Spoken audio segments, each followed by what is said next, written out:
Quelle différence entre WordPress.com et WordPress.org? Si vous cherchez à créer votre site internet, alors vous avez sans doute entendu parler de WordPress.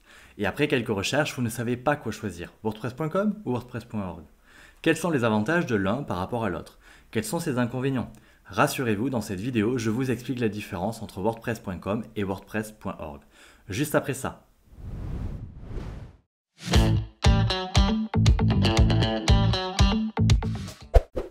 Bonjour, je m'appelle Vincent Verdier, je suis le fondateur de Formation Winnet, une école en ligne pour les entrepreneurs. Avec mon équipe, on accompagne les entrepreneurs à rendre leurs projets visibles sur Internet pour leur permettre de trouver des clients.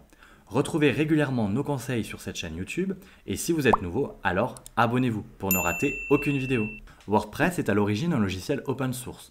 Cela signifie qu'il est gratuit et qu'on peut modifier son code source librement. C'est grâce à cela qu'il dispose aujourd'hui d'une multitude d'extensions et de thèmes développés par la communauté et que vous pouvez utiliser. Certains sont gratuits et d'autres sont payants. Historiquement, WordPress est un produit gratuit. Si vous voulez l'installer tout seul, c'est-à-dire directement sur votre hébergement et suivre l'assistance d'installation que WordPress propose, vous devrez aller sur WordPress.org.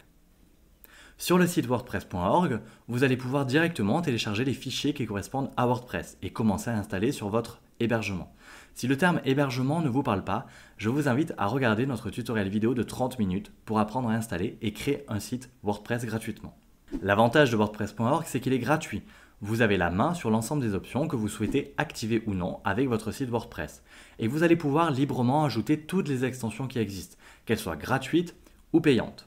Maintenant, si vous recherchez une solution plutôt clé en main, c'est-à-dire quelque chose où l'installation est déjà faite, où vous n'avez pas à vous soucier des sauvegardes, où vous avez des thèmes déjà préparés et optimisés pour votre hébergement, alors dans ce cas, vous devrez aller sur WordPress.com.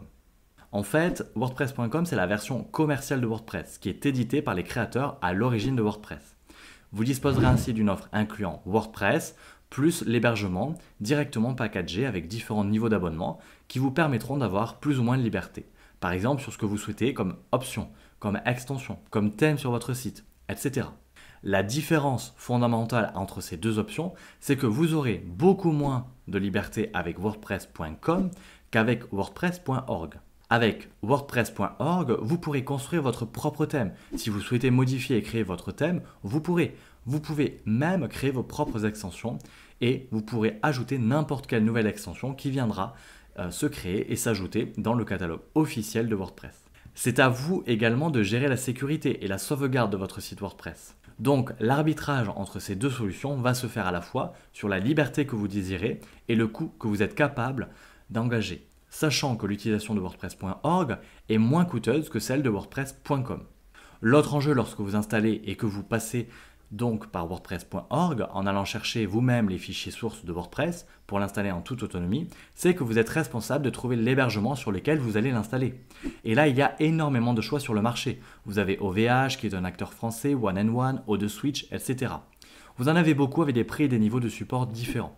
C'est à vous donc de choisir en autonomie l'hébergement sur lequel vous allez installer votre site WordPress. Bien sûr, vous devrez trouver votre hébergement avant d'installer votre site WordPress.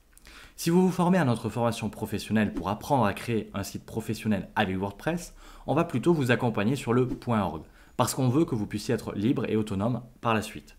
J'espère que cette courte vidéo sur les différences entre WordPress.com et WordPress.org était claire et que ça vous a permis de bien comprendre les différences entre ces deux systèmes. Si vous avez des questions, n'hésitez pas à les poser en commentaire. Merci d'avoir regardé cette vidéo et d'être resté jusqu'au bout. Si vous voulez apprendre à créer votre site internet professionnel, nous dispensons des formations professionnelles sur la création de sites avec WordPress, qui peuvent être prises en charge à 100%.